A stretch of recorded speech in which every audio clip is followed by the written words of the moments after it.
Oke, kita akan masuk dalam doa ya. Kita mohon pertolongan Tuhan dan khususnya kita belajar tentang Roh Kudus yang adalah Allah sendiri yang memang jarang sekali kita mendapatkan kesempatan untuk belajar tentang doktrin Roh Kudus ini ya.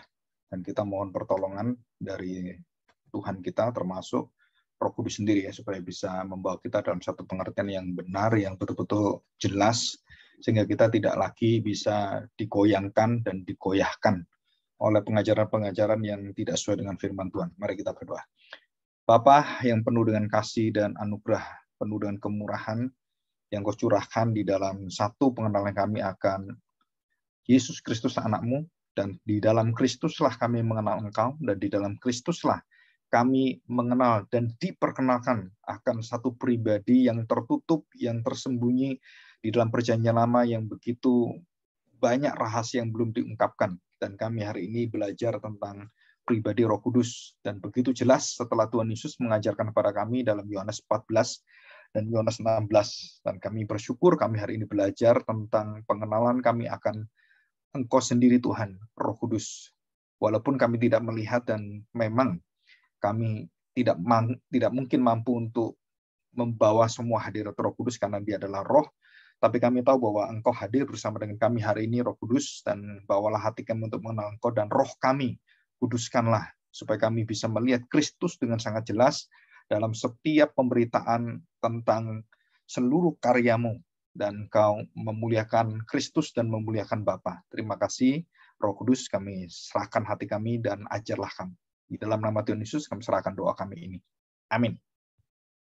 Oke, kita membaca 1 Samuel ya. Pasal 10 ayat yang ke-16 ya. Nah, saya membacakan pasal 10 ayat yang ke-6, 10 dan 16 ya. Saya bacakan dari pasal 10, 1 sampai pasal 10 ayat yang ke-6. Maka roh Tuhan akan berkuasa atasmu. Engkau akan kepenuhan bersama-sama dengan mereka dan berubah menjadi manusia lain. Apabila tanda-tanda ini terjadi kepadamu, lakukanlah apa saja yang didapat oleh tanganmu. Sebab Allah menyertai engkau. 8. Engkau harus pergi ke Gilgal, mendahului aku, dan camkanlah, aku akan datang kepadamu untuk mempersembahkan korban bakaran dan korban keselamatan. Jadi ini Samuel ya. Berpaling untuk meninggalkan Samuel kepada Saul. Ya.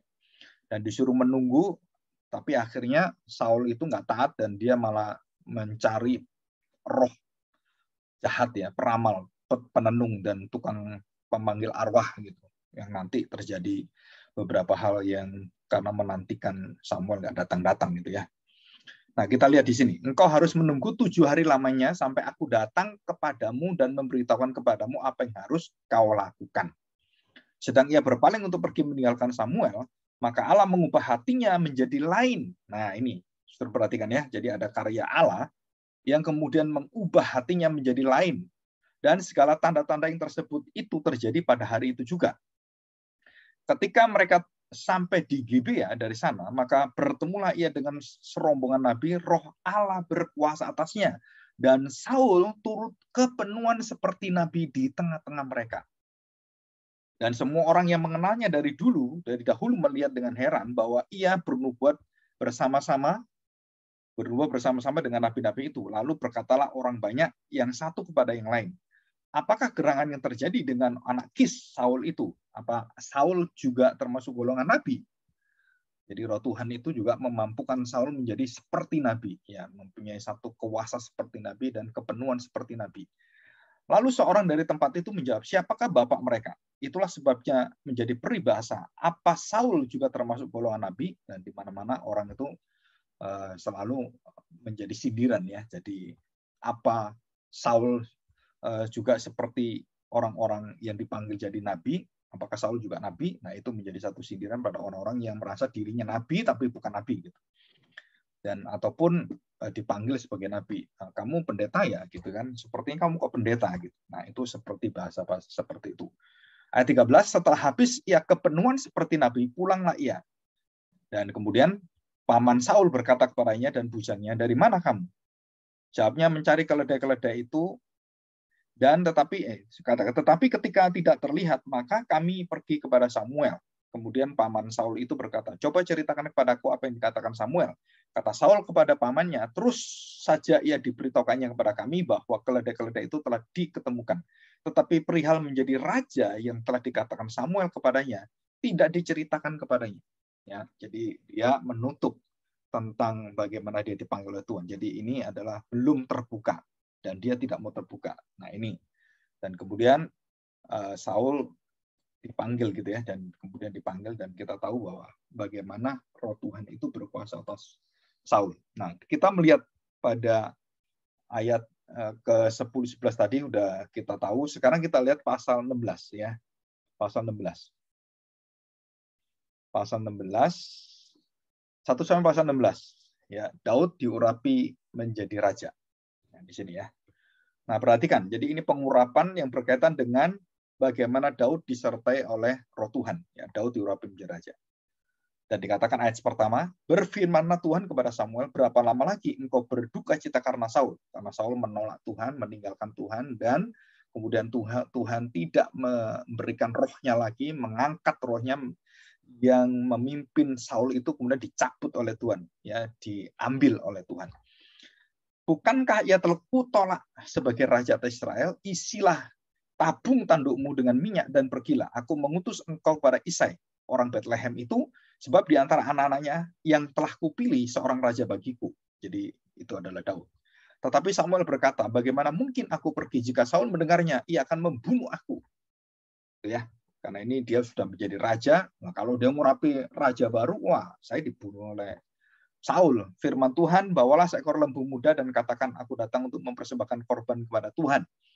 Kemudian undanglah Isai ke upacara pengorbanan itu, lalu aku akan memberitakan kepadamu apa yang harus kau perbuat, urapilah bagiku orang yang kusebut padamu. Jadi betul-betul Isai tidak tahu, dan dia terkecoh, dan dia kemudian melihat sesuatu yang salah. Dia melihat anak yang pertama gede, wah, kemudian dia badannya, dia melihat tampangnya, kekuatannya, dan Samuel melihat itu dengan kelemahan manusia, dengan cara manusia memandang, bukan cara Tuhan. Dan kemudian kita tahu bahwa Isai lupa punya anak yang belum dikenalkan pada Samuel, dan dia ingat, oh, dia di padang belantara sedang menggembalakan domba. Dia panggilnya, dan itu cukup lama ya dipanggilnya, bisa berapa jam gitu kan, karena itu jauh dan tempatnya nggak tempat biasa karena dia keliling. Nah, cepat dipanggil datang, ataukah mungkin tempatnya juga kalau dekat juga kita nggak tahu ya. Tapi dipanggil gitu, menunggu dan datang. Nah, dari mulai datang dari awal itu, Tuhan langsung memberitahukan kepada Samuel di situ ya. Nah, kita lihat ini ya, ayat yang ke-6. 1 Samuel 16 ayat 6. Ketika mereka masuk dan Samuel melihat Eliab, nah Eliab ya. Lalu pikirnya, sungguh di hadapan Tuhan sekarang berdiri diurapinya. Jadi Samuel pun bisa salah melihat apa yang dipimpin oleh Tuhan, jadi dia tuh bisa salah. Tapi ya tadi ya, jadi pekerjaan Tuhan, roh Tuhan itu nggak pernah salah. Tapi kita kadang-kadang bisa salah. Sungguh di hadapan Tuhan sekarang berdiri yang diurapinya. Tetapi firman Tuhan pada Samuel, janganlah pandang parasnya atau perawakan yang tinggi, sebab aku telah menolaknya. Bayangkan, ini enggak, aku udah tolak dia. Loh, kok ditolak? Ya kan? Baru diomong, baru dalam hati aja, loh, sudah Tuhan tolak gitu kan. Bukan yang dilihat manusia, yang dilihat Allah. Manusia melihat apa yang di depan mata, tetapi Tuhan melihat hati. Nah, pekerjaan Roh Kudus, nanti kita akan tahu, pekerjaan yang berkaitan langsung dengan hati manusia. Ya, jadi kalau Roh Kudus mengurapi raja, itu artinya Roh Kudus memilih dan dia melihat hati dan dia menempati hati kita dan dia memimpin hati kita dan dia menyadarkan hati kita akan dosa kita, akan Tuhan yang Maha Kudus adalah dia tidak boleh sembarangan dan kita tidak bisa sembarangan hidup di hadapan Tuhan yang Maha Kudus, kita harus kudus. Kalau tidak kita akan dihakimi, maka kita hidup harus di dalam kekudusan dan berjalan dalam kebenarannya. Dan itu pekerjaan Roh Kudus ya. Ada 3 pekerjaan utama, mengisafkan dunia akan dosa, membawa kepada kita pada penghakiman, pengadilan Allah, siapakah diri kita, dan kemudian kita harus berjalan dalam kebenaran Tuhan atau dibenarkan pembenaran Allah. Dan 3 ini adalah satu kuasa pekerjaan Roh Kudus. Jadi kalau saya bisa mendengarkan bahwa saya diselamatkan karena Tuhan menyelamatkan saya. Dan saya mengerti, walaupun pikiran saya tidak berteologi, tidak belajar banyak, tapi saya mengimaninya sesuai dengan iman yang tingkatan pikiran kita yang sederhana itu, maka kita bisa mendapatkan satu janji Tuhan. Dan kita nggak perlu ragu-ragu lagi. Jadi apakah anak kecil, anak yang baru kecil, ataupun mungkin kita nggak tahu ya. Bahkan dalam kandungan pun orang seperti Yohanes Pembaptis bisa mendengar Tuhan, bisa bergejolak, bisa bersukacita, penuh dengan Roh Kudus. Ini pekerjaan Roh Kudus ini memang sangat ganjil gitu ya. Kalau kita pelajari, kok bisa bayi yang nggak ngerti apa-apa, ngerti bahasa itu bisa ketemu dengan bayi yang lain. Mamanya ketemu dengan mamanya Yohanes Pembaptis dengan mamanya Tuhan Yesus ketemu itu bayi yang di dalam kandungan Elizabeth itu bergolak dan melihat, padahal itu bayi kan nggak tahu, nggak bisa lihat. Ada rohnya. Nah ini, ada rohnya dan Roh Kudus lah yang membuat Yohanes Pembaptis itu bergejolak, bersukacita karena dia merasakan hadirat daripada Allah yang Maha Kudus. Ya, yaitu Tuhan Yesus yang di dalam kandungan itu. Ini sesuatu yang sangat-sangat ganjil. Dan itu hanya sekali kita melihat ada cerita-cerita seperti ini, khususnya terjadi dengan Yohanes Pembaptis. Dan itu pekerjaan Roh Kudus, bukan pekerjaan Yohanes Pembaptis. Nah, mungkin manusia kecil dalam kandungan nggak ngerti apa-apa, otaknya juga belum sempurna, kan matanya juga belum sempurna, badannya juga belum sempurna. Tapi bisa mengenal Tuhan, bisa berhubungan dengan hal-hal adikodrati, ya, supranatural seperti itu. Jadi kita harus tahu ini. Jadi pekerjaan Roh Kudus itu pekerjaan supranatural dan adikodrati. Maksudnya itu di luar kemampuan manusia. Dan waktu Samuel melihat itu, dia melihat apa yang dilihat manusia. Oh ini Eliab, oh ini bagus badannya, wah cocok ini orang urapan Tuhan. Bukan, aku sudah tolak. Dan Tuhan menjelaskan, bukan yang kamu lihat, yang aku lihat. Bukan yang kamu pandang, yang aku pandang. Bukan yang kamu pilih, aku pilih. Bukan. Tapi aku melihat hati. Nah ini. Dan pekerjaan pengurapan Allah itu ada pekerjaan Roh Kudus, pekerjaan menyelidiki hati, bahkan terdalam dari hati Allah, yang bisa tahu hati Allah itu ya Roh Kudus. Ya, yang bisa ngerti itu. Nah ini penting sekali ya. Jadi satu penting sekali.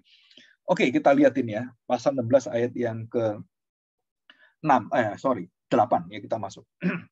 Lalu Isai memanggil Abinadab, Eliab, Abinadab, dan menyuruhnya lewat di depan Samuel. Tetapi Samuel berkata, orang ini pun tidak dipilih Tuhan. Nah, dia langsung tahu. Ini nggak dipilih. Ini gede-gede. Enggak dipilih. Bukan yang gede, bukan yang pintar, bukan yang cakap, bukan yang hebat. Bukan. Nah, saudara, kita harus tahu ini. Jadi kalau kita lihat, wah pendeta ini dipakai Tuhan luar biasa. Kenapa? Oh, dia pintar sekali. Belum tentu. Kenapa belum tentu? Karena yang bisa membukakan itu adalah Tuhan, bukan soal manusia. Manusia itu cuma alat. Jadi bukan karena manusia, wah kalau pendeta ini, wah banyak orang bertobat. Wah pendeta ini banyak orang yang diberkati gitu. Saudara, pandangan kita bisa seperti itu, tapi Tuhan itu beda. Saya dulu sering berdebat dengan orang karena saya pikir, wah pendeta ini diberkati Tuhan, dipakai Tuhan luar biasa, teologianya bagus gitu. Saudara, belum tentu. Belum tentu kenapa? Karena Roh Kudus tidak bekerja dengan pandangan manusia yang dipikir kita berhasil secara rohani. Belum tentu, saudara. Ya. Belum tentu. Artinya apa? Bahwa Roh Kudus itu tidak pernah ditentukan dengan apapun kecuali dirinya. Dan ini adalah tentang Roh Kudus. Dan kalau kita lihat Billy Graham gitu kan, wah pengkhotbah luar biasa gitu. Tapi mungkin Tuhan menyediakan orang-orang sederhana yang sekali khotbahnya tuh begitu menyentuh hati banyak orang-orang, walaupun tidak sebanyak Billy Graham, tapi dia khotbahnya tuh prosentasenya jauh lebih besar orang mendengarkan dan mengerti. Nah kalau seperti Billy Graham yang besar gitu kan, orang ribuan orang, ratusan ribu orang, dia khotbah sekali selesai, tapi orang ini enggak. Orang-orang yang pada zamannya reformasi kaum Puritan itu, mereka tidak pernah terpancing dengan kebesaran seperti itu. Walaupun Jonathan Edwards juga berkhotbah yang sangat besar sekali dan banyak orang bergelimpangan, jatuh, terus berteriak-teriak karena menjerit karena dosa mereka, itu bagi mereka itu tetap akan diuji. Diujinya apa? Apakah kamu memiliki buah Kristus, buah Roh Kudus, buah daripada pertobatan, buah kebenaran, buah kerajaan Allah, buah Injil, buah Roh Kudus. Nah, itu semua dites. Nah, kita harus tahu, bahkan orang-orang sekaliber Jonathan Edwards atau reformasi seperti Martin Luther, John Calvin, John Owen semuanya, Dan termasuk kita semua di sini, hamba-hamba Tuhan dan para pendeta harus sadar, pekerjaan Roh Kudus itu bukan yang dilihat, oh kayak ini berhasil, oh ini luar biasa, pekerjaannya penuh luar biasa, oh ini cabangnya banyak. Sebenarnya itu belum tentu. Belum tentu apa? Karena itu belum tentu dipakai oleh Roh Kudus, dan bisa secara manusia itu memukau kita, tetapi Roh Kudus tidak bekerja di sana. Sangat bisa. Ya, kita harus hati-hati. Dan ini semua satu misteri ilahi, satu misteri Allah. Jadi kita semua harus rendah hati, dan tidak boleh kecil hati atau merasa minder. Waduh Pak, saya gereja desa Pak, lain dengan hamba Tuhan ini, dengan hamba Tuhan yang luar biasa. Nah, saya beritahu orang-orang seperti ini, kamu di hadapan Allah itu sama dengan orang-orang itu. Jangan kecil hati, jangan minder. Kenapa? Pekerjaan itu sama. Kamu adalah hamba Tuhan, Allah Tuhan itu juga sama. Dan nggak ada yang dihormati Tuhan lebih daripada yang lain. Semua hamba Tuhan sama di hadapan Tuhan. Nah, cuman pekerjaan kita ada upahnya. Kerajinan kita, ketekunan kita, kesungguhan kita itu dihormati. Ya, jadi itu pun bukan diukur secara manusia ya, secara kegiatan rohani bukan, tapi itu diukur dari hati kita. Wah, ini sangat berat sekali kalau sudah hati yang bisa meneliti, menyelidiki itu Tuhan sendiri. Jadi bukan kita. Ya, oke. Kita lanjutkan ini ya. Nah, sudah ditolak ya. Kemudian Isai menyuruh Syama, ya Eliab, Abinadab, Syama. Orang ini pun tidak dipilih Tuhan. Demikianlah Isai menyuruh ketujuh anaknya lewat di depan Samuel. Tetapi Samuel berkata kepada Isai, semuanya ini tidak Tuhan pilih, tidak dipilih Tuhan. Lalu Samuel berkata pada Isai, inikah anakmu semuanya? Nah, Samuel yang tanya kepada Isai, ini papanya ini gimana ini? Anaknya 7, padahal 8. Ada 1 anak yang kelewat. Jawabnya, masih tinggal yang bungsu, yang paling kecil. Tetapi sedang menggembalakan kambing domba. Kata Samuel kepada Isai, suruhlah memanggil dia, sebab kita tidak akan duduk makan sebelum ia datang kemari. Kemudian disuruhnya lah menyebut dia, ia kemerah-merahan. Dan dikatakan matanya indah dan parasnya elok. Lalu Tuhan berfirman, bangkitlah, urapilah dia, sebab inilah dia. Mantap. Inilah dia, urapilah dia. Tuhan Yesus juga sama, kan dikatakan itulah. Inilah anakku, inilah dia. Samuel mengambil tabung tanduk yang berisi minyak itu dan mengurapi Daud di tengah-tengah saudara-saudaranya. Jadi tahu mereka bahwa adiknya paling kecil, Daud, si bungsu ini, Raja Israel. Wah, kakak-kakaknya nggak bisa iri. Kenapa? Karena ini pekerjaan Tuhan, bukan pekerjaan manusia, bukan pekerjaan Samuel. Dan dikatakan apa? Sejak hari itu dan seterusnya, berkuasalah. Nah ini catatan penting ya. Sejak hari itu dan seterusnya berkuasalah roh Tuhan atas Daud, lalu berangkatlah Samuel menuju Rama. Ya, oke, di sini kita lihat ya. Dari cerita firman Tuhan ini kita akan masuk dan beberapa nanti kita akan lihat ya. Nah, kita lihat. Nah, saudara perhatikan baik-baik di dalam Samuel 16 ayat 14 sekarang. Nah, setelah Daud diurapi jadi raja, Tuhan angkat rohnya dari Saul, dan apa yang terjadi dengan Saul? Ini yang terjadi. Daud di istana Saul, tetapi roh Tuhan telah mundur ya daripada Saul dan dicabut ya, dan sekarang ia diganggu oleh roh jahat yang daripada Tuhan. Jadi Tuhan itu ada roh yang kudus, ada roh yang jahat. Jadi roh kudus yang diambil dan Tuhan mengizinkan. Artinya itu dikatakan di sini sekarang ia diganggu oleh roh jahat yang daripada Tuhan. Jadi Tuhan yang membuka semua. Begitu diambil rohnya, roh Allah, roh kudus, tarik itu, maka yang datang siapa? Otomatis yang datang adalah roh jahat. Ya. Nah, perhatikan ini ya. Jadi saudara ini berkaitan dengan satu kenyataan pelayanan, peranan, pekerjaan Roh Kudus. Jadi kalau Roh Kudus ada dalam diri kita dan kemudian cabut dari kita karena sementara saja, maka apa yang terjadi? Maka roh jahat itu akan cepat-cepat masuk dan menguasai kita. Maka dalam perjanjian baru, Roh Kudus tidak secara temporer atau cuman datang, enggak. Tuhan janjikan apa? Dia akan mendiami hatimu selamanya. Dan inilah bedanya perjanjian baru dengan perjanjian lama. Perjanjian lama dikatakan bahwa Roh Kudus akan terus tinggal menguasai Daud, dan dikatakan janjinya kan sejak hari itu dan seterusnya berkuasalah roh Tuhan atas Daud. Dan dikatakan di situ tidak pernah dikatakan bahwa roh jahat itu keluar. Roh jahat itu keluar. Dan Daud pernah melakukan dosa yang luar biasa, dan itu juga diganggu roh jahat. Tapi tidak pernah dikatakan roh jahat, roh Tuhan Roh Kudus itu meninggalkan Daud. Nah, saudara, ini penting sekali. Kenapa? Karena roh jahat itu mempengaruhi Daud, tidak mendiami, tidak memiliki Daud gitu. Jadi kayak seperti orang yang dikuasai penuh, enggak. Karena ada roh di situ ya. Nah, roh itu bisa didukakan, roh itu bisa dipadamkan, roh itu bisa betul-betul tidak dianggap karena ada manusia daging dari Daud itu yang kemudian jatuh berbuat dosa, membunuh orang, meliciki, dan sangat-sangat ini pinter ya, ngapusi orang gitu kan, terus membuat rencana-rencana busuk, terus membunuh Urea, terus mengambil Batseba gitu kan, dan dia berzina di sana, dan itu semua mendukakan Roh Kudus. Ya, tapi Roh Kudus tidak pernah tinggalkan Daud. Kenapa? Karena Daud berkata, jangan tinggalkan rohmu dari aku. Nah, itu permintaan Daud. Jadi Daud akhirnya bertobat. Dari mana dia bertobat? Karena Roh Kudus yang membuat dia mampu menyadari akan dosanya dan tentang penghakiman Allah, dan dia tahu, aku celaka, matilah aku. Aku orang harus binasa. Nah, itu penghakiman Allah. Dan kemudian dia diberi kebenaran. Kamu harus jalan dalam kebenaran bersama dengan Tuhan lagi. Nah, ini satu perkara yang sangat indah sekali. Jadi roh Tuhan telah mundur daripada Saul, dan sekarang ia diganggu oleh roh jahat yang daripada Tuhan. Lalu berkata hamba-hamba Saul kepadanya, ketahuilah, roh jahat yang daripada Allah mengganggu engkau. Baiklah Tuanku menitahkan hamba-hambamu yang di depanmu itu mencari seorang yang pandai main kecapi. Apabila roh jahat yang daripada Allah itu hingga padamu, haruslah ia main kecapi, maka engkau akan merasa nyaman. Nah, siapa yang main kecapi? Yang bermazmur, yang menyanyi nanti, yaitu Daud. Ya, berkatalah Saul kepada hamba-hambanya itu, carilah bagiku seorang yang dapat main kecapi dengan baik dan bawalah dia kepadaku.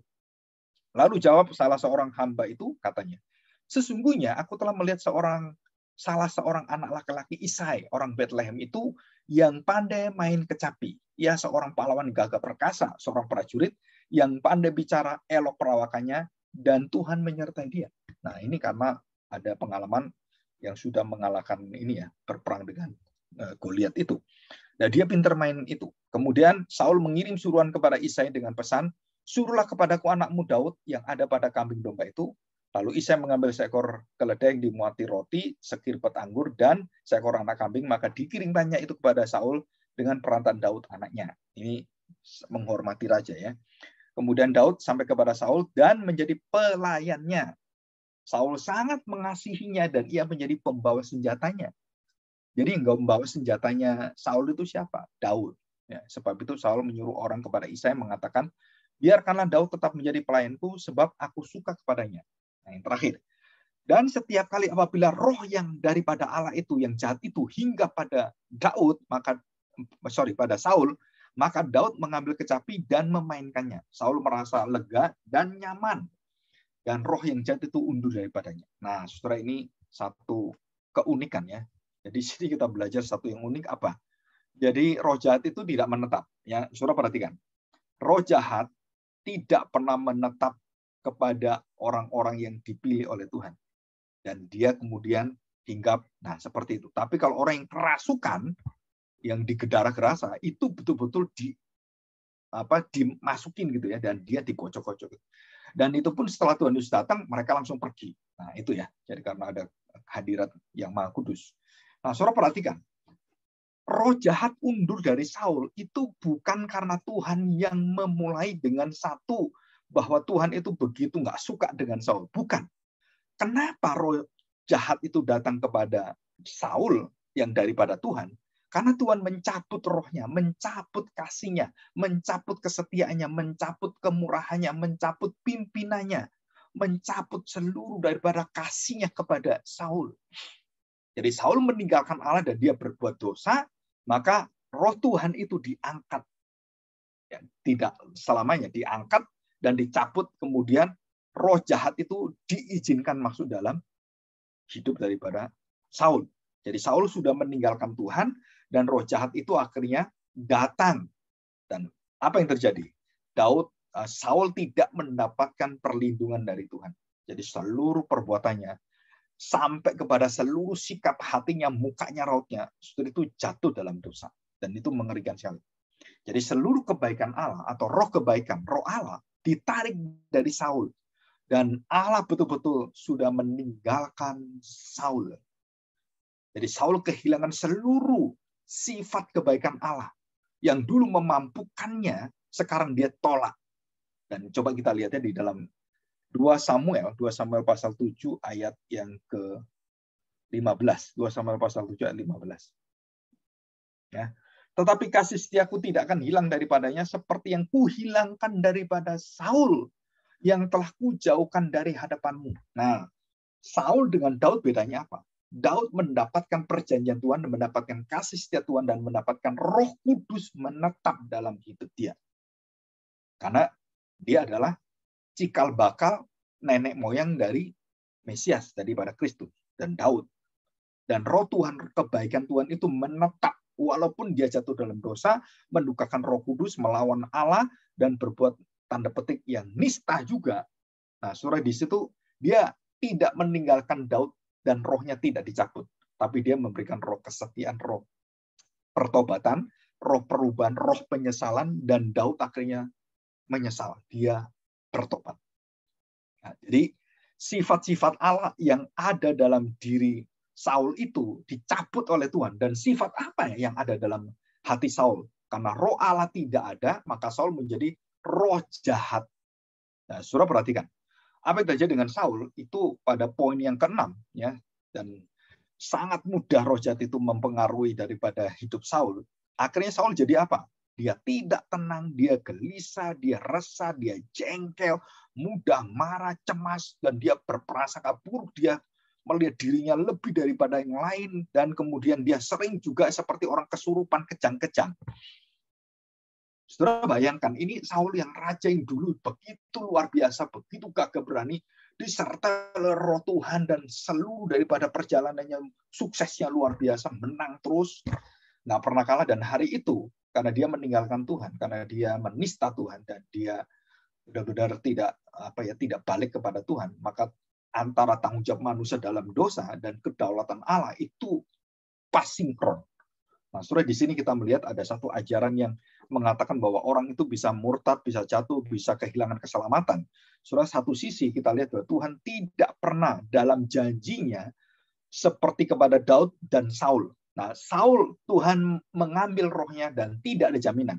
Daud dapat jaminan. Jadi setiap orang Kristen yang sungguh-sungguh percaya pada Kristus itu dijamin dan tidak akan jatuh seperti Saul yang dibuang oleh Tuhan dan akhirnya mati bunuh diri dan dia masuk di dalam hukuman Tuhan.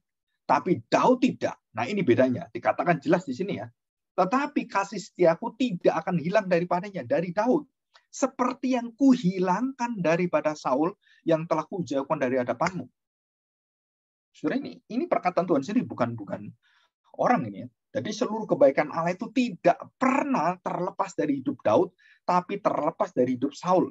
Roh Allah menetap di sini dan kemudian menjanjikan semua janji-janji Tuhan melimpahi dia, walaupun banyak dosanya, walaupun besar dosanya.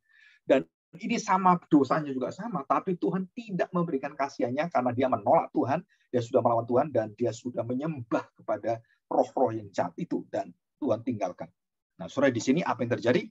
Hidup daripada Saul menjadi gelisah, jengkel, cemas, dan waduh, nggak karu-karuan. Itu kenapa? Karena pengaruh roh jahat. Ya, setan, roh-roh jahat itu sangat mudah menguasai orang Kristen, termasuk kita semua. Dan saudara harus hati-hati ya dengan pribadi kita. Karena apa? Karena sukacita dalam diri kita itu sangat labil. Daging kita ini sangat labil. Tapi roh Tuhan itu mengingatkan kita. Ayo, kamu hidup untuk kemuliaan Tuhan. Carilah kerajaan Allah, bersukacitalah, bersyukurlah senantiasa. Nah, itu ada firman Tuhan, tapi kalau kita merasakan bahwa hidup kita itu kemudian menjadi hampa, atau anak kecil itu pernah juga merasakan, hidup saya kayaknya nggak ada apa-apanya gitu kan. Ada anak kecil seperti itu kan, ada anak kecil yang di China itu berapa puluh orang itu bunuh diri di atas gitu kan. Loh, kenapa bisa seperti itu? Nah, dia kehilangan kebaikan Allah, dia kehilangan anugerah Allah secara umum, dan secara umum saja dia sudah menolaknya, dan dia kemudian mengejar apa yang diminta oleh orang tuanya. Orang tuanya kepingin dia masuk ke sekolah yang baik, dan dia kepingin anaknya betul-betul belajar, ditunggui, ditaruh di hotel, ditaruh di tempat, dan mamanya itu sampai nunggui siang malam sampai ngantuk-ngantuk, anaknya suruh belajar. Ya beberapa orang berhasil, tapi banyak yang tidak berhasil. Kenapa? Karena disaring. Jadi kalau ini 1 juta orang yang boleh masuk cuma 100.000 orang. Jadi 1:10 semua gitu kan. Jadi yang 10 orang, 1 masuk. Yang 9 orang gimana? Stres dia. Dan banyak orang-orang di China itu yang bunuh diri. Anak-anak yang SMA, SMP, SD pun banyak. Di Jepang juga sama. Ya, di Korea juga sama. Bahkan artis pun karena mengalami, yaitu tadi kan, roh jahat itu masuk dan dia nggak bisa mengendalikan, akhirnya bisa macam-macam, bisa bunuh diri, bisa kena narkoba, dan banyak. Nah, surah ini penting sekali. Nah, kita melihat di sini ada satu peranan yang unik. Apa peranan unik? Yaitu Daud memainkan kecapi dan memuji Tuhan. Dan roh jahat itu bisa keluar, bisa artinya tidak mengganggu Saul lagi. Dan begitu selesai, Saul kemudian tidak menerima roh yang menetap. Roh itu kembali lagi datang. Wah, gelisah lagi dia. Terus Daud main kecapi lagi, main seperti gitar itu kan, yang kecapi itu kan. Dan jernih suaranya enak, dan Daud nggak tahu itu bertalenta luar biasa. Wah, tenang Saul. Wah, roh jahat keluar lagi.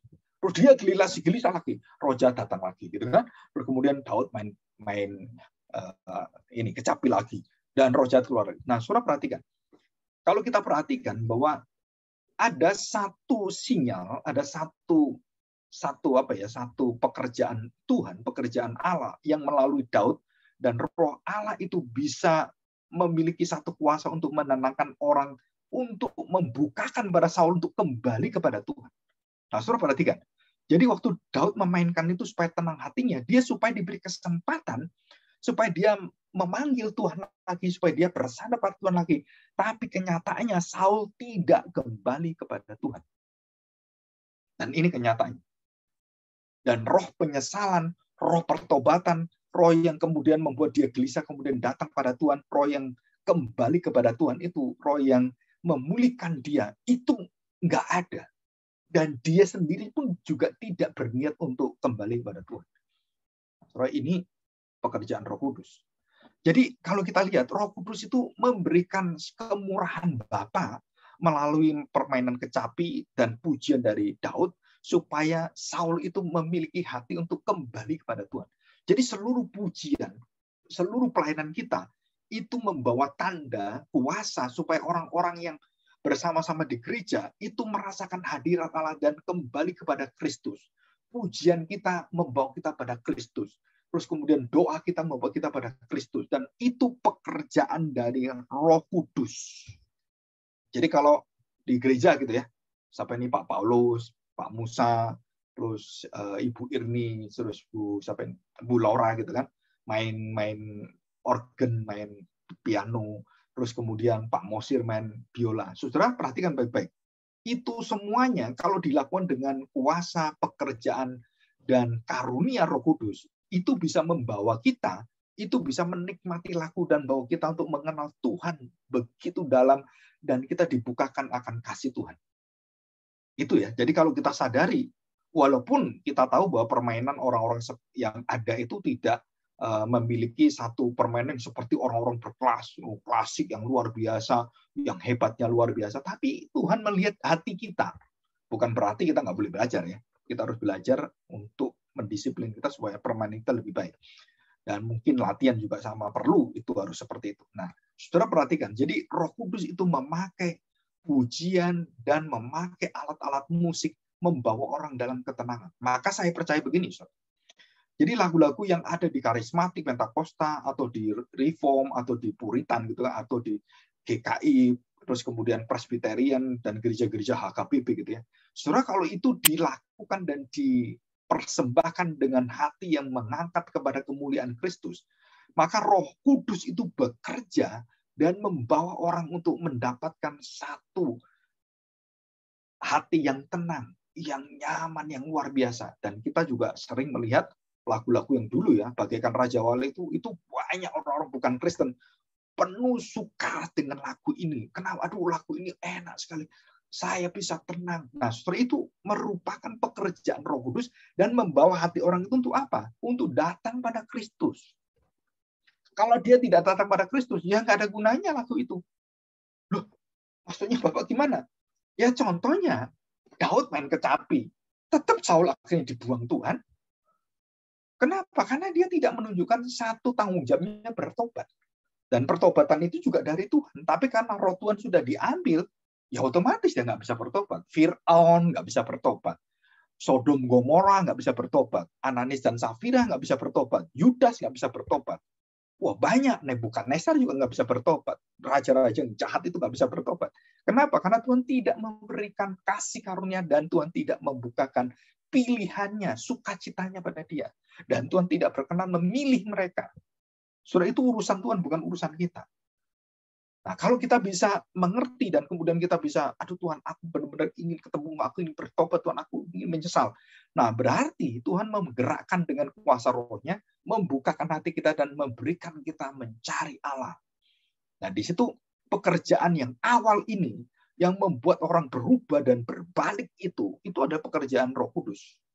Dan Roh Kudus itu banyak sekali pekerjaan yang mengubahkan hati, membalikkan hati, menggantikan kita semua menjadi hati yang gelap, hitam gitu, jadi terang, putih.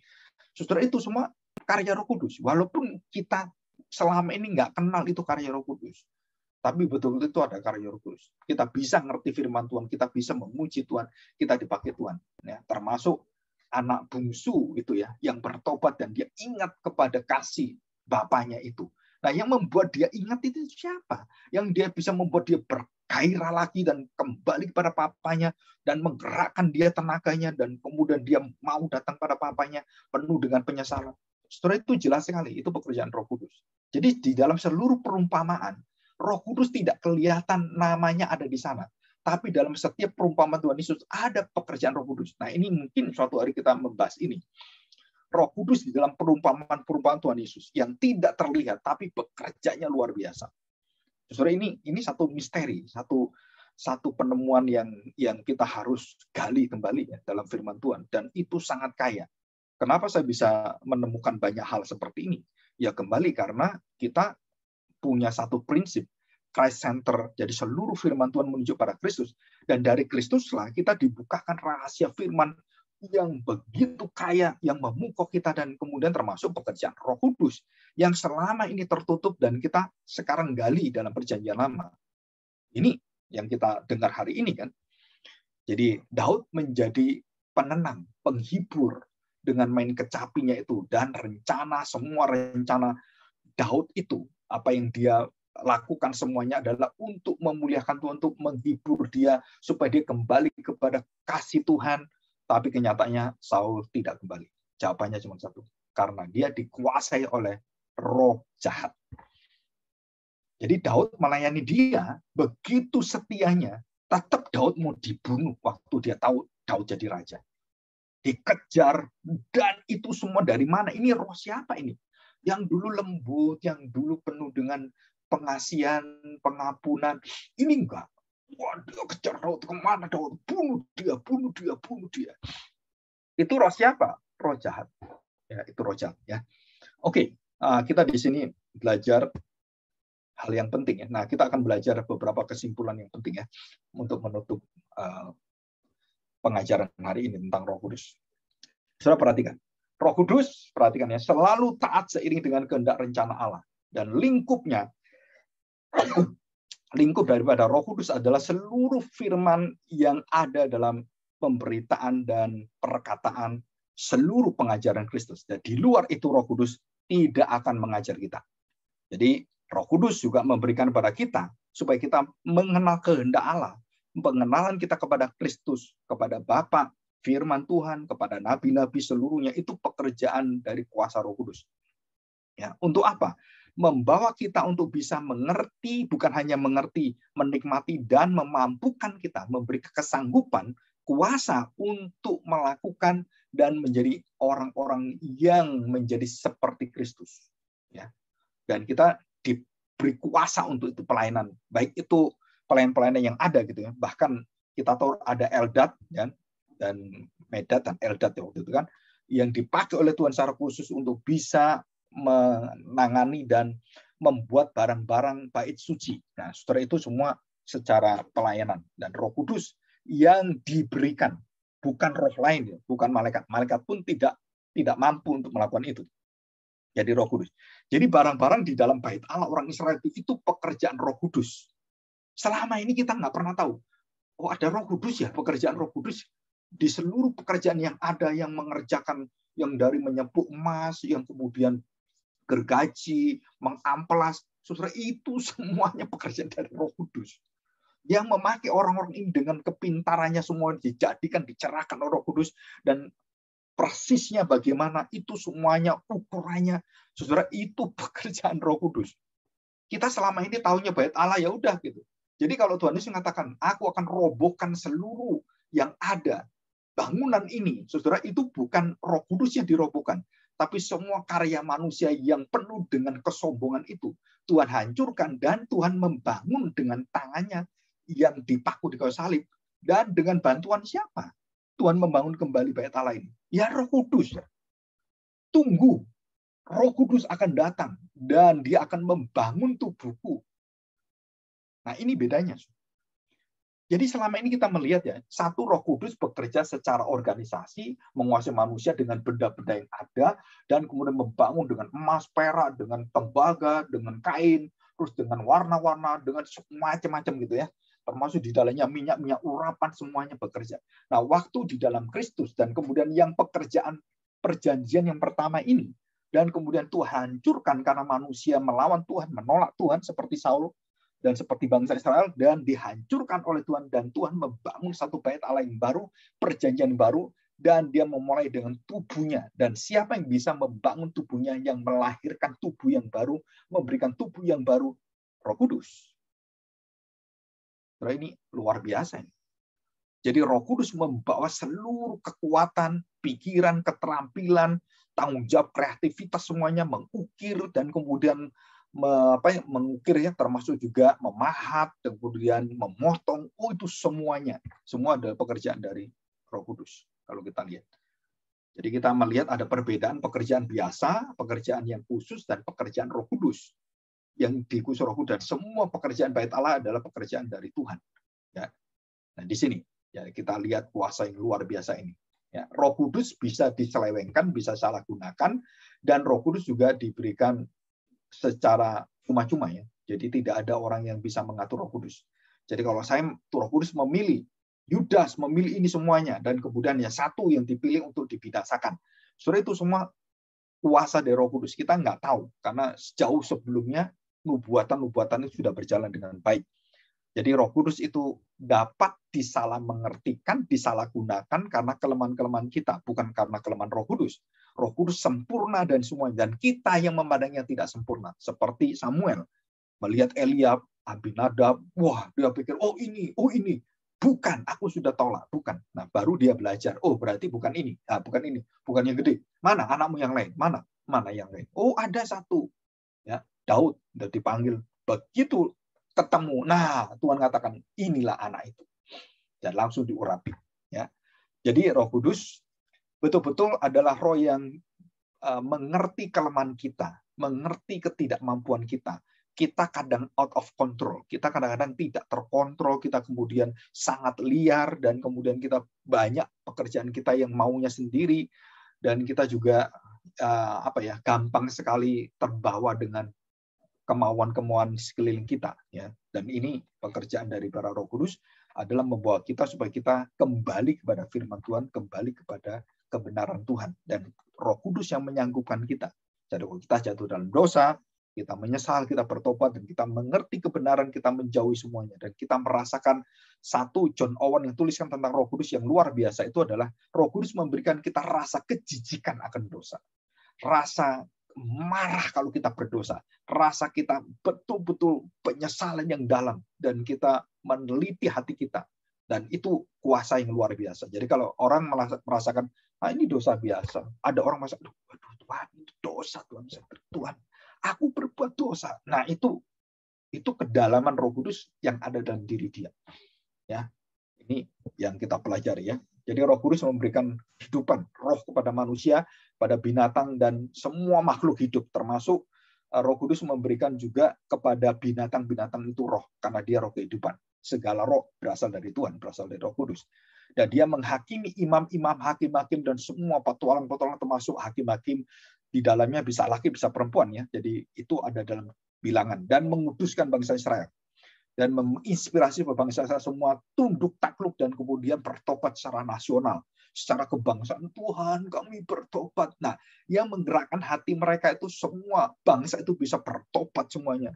Itu Roh Kudus. Itu ada ayatnya semua. Ya, ada ayatnya di dalam Mazmur 143, ada 2 Samuel 23 dan itu. Dan juga dalam pimpinan sampai ini Musa juga sering gitu yang mereka dibawa untuk bertobat kepada Tuhan. Yosua juga sama, juga seperti itu. Dan ini satu karya Roh Kudus, ya. Yang terakhir, Saudara, Roh Kudus itu memiliki satu kesabaran yang sangat dalam, dan Roh Kudus juga tanda petik menderita atas segala kelemahan doa-doa kita, karena kita nggak tahu bagaimana kita berdoa. Ya, jadi kita seringkali mencampur adukan apa yang menjadi keinginan Tuhan dengan keinginan kita, dan itu bercampur. Dan kita harus tahu, kita harus menguji seluruh hati kita, roh kita, dan kita harus mau, karena Roh Kudus itu akan memberikan pertolongan pada kita, yang menguji diri kita, menguji semua kita. Dan termasuk juga Tuhan Yesus dalam Matius 7:21 dikatakan, Tuhan, Tuhan. Nah, itu semua diuji. Jadi bukan setiap pekerjaan Tuhan adalah pekerjaan yang dilakukan oleh orang-orang yang rohani, pendeta, orang-orang yang luar biasa. Enggak. Ya. Kita harus tahu bahwa kita semua penuh dengan kelemahan, dan tidak ada di dalam Alkitab seorang pun diidealkan dalam Alkitab. Ya, hanya Tuhan Yesus. Semua dalam dosa. Musa, Abraham, Nuh, Adam, semua dalam dosa, Saudara. Daud, Saul dalam dosa semuanya, dan dosa-dosa yang menjijikkan. Nah, kita tahu bahwa Daud mendapatkan satu penyertaan Roh Tuhan, dan Tuhan tidak tinggalkan dia. Sama seperti kita. Ya, jadi Roh Kudus adalah roh yang terus setia, membawa kesetiaan Allah menjadi bagian kesetiaan kita, dan membawa kesetiaan itu terus kita bisa menjadi setia dan berjuang dalam dosa kita. Roh Kudus itu terus menderita bagi kita. Dia didukakan, dia nggak dianggap, kita malas, kita jarang sekali mau belajar firman Tuhan, jarang sekali mau memberitakan kehidupan Kristus dalam diri kita. Nah, itu semua adalah menyadarkan kita. Nah, kita harus banyak berdoa. Dan kita hari ini mulai belajar apa? Berdoa kepada Roh Kudus. Untuk apa? Bukakan bagi kami kebenaran-kebenaran-Mu, dan berikan kami hati yang bersuka untuk mengenal firman Tuhan. Nah, surah itu adalah satu puasa. Nah, ini saya tutup hari ini supaya kita semua tahu bahwa Roh Tuhan itu adalah roh yang terus membawa kita ke dalam satu kebenaran, satu bukan kegelisahan, tapi satu sukacita, satu semangat, satu keberanian, dan satu ucapan syukur, dan satu kesenangan rohani yang indah sekali. Jadi kalau kita melihat ada orang yang berdosa, kita berduka cita, itu Roh Kudus ya yang memberikan kita. Dan pada waktu orang semuanya di dalam satu sukacita, kita bisa berduka cita. Pada waktu orang berduka cita, kita bersiap bersuka cita karena wah, pertobatan yang luar biasa. Saya bersyukur kamu sekarang bertobat. Nah, sudah di situ.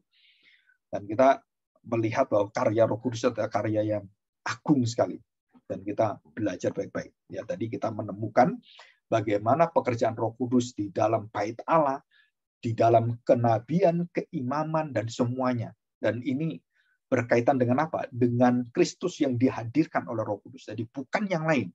Roh Kudus selalu menghadirkan karya Kristus dan seluruh hidup Kristus, dari tingkah lakunya, perkataannya, kehendaknya, hatinya, perasaannya, pikirannya, dan kelakuannya, tingkah polanya, semuanya. Saudara, itu betul-betul dinyatakan dan jelas, terang benderang. Kristus ada dalam hati kita. Dan Roh Kuduslah yang membawa ini. Dan ini karya yang luar biasa. Jadi saya sendiri harus sadar, wah, saya bisa mengerti, bisa menjelaskan. Ini betul-betul Roh Kudus yang bisa memberikan saya kuasa ini. Saya manusia dari mana bisa? Pikiran saya seringkali melawan Tuhan. Tapi hari ini kita bisa mendengar, kita bisa mengenal Roh Kudus, bagaimana pekerjaannya. Itu kekuatan dunia supranatural. Ya, kita berdoa bersama-sama, kita mohon pertolongan Tuhan. Mari kita berdoa. Bapa, kami bersyukur di hadapan-Mu hari ini. Kami bersuka cita karena Engkau memberikan kepada kami roh yang penuh dengan kesukaan. roh pengenalan akan Kristus, roh yang memberikan kami satu hati yang berkobar-kobar, roh yang menggerakkan kami supaya kami benar-benar menerima karya Kristus dalam hidup kami. Kami bisa menyatakan hidup Kristus, baik kepentingan-kepentingan Kristus, kerajaan Allah yang didahulukan, dan juga kami harus menyangkali diri kami. Kami tahu hidup kami adalah hidup yang sementara, tetapi biarlah perkataan-perkataan Kristus yang kekal itulah yang menjadi kekuatan dalam hidup kami.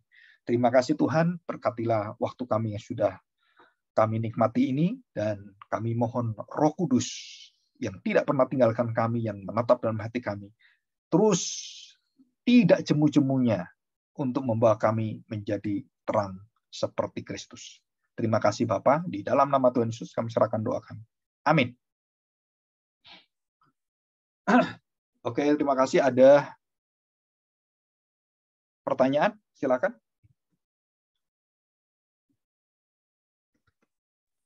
Ada pertanyaan nggak?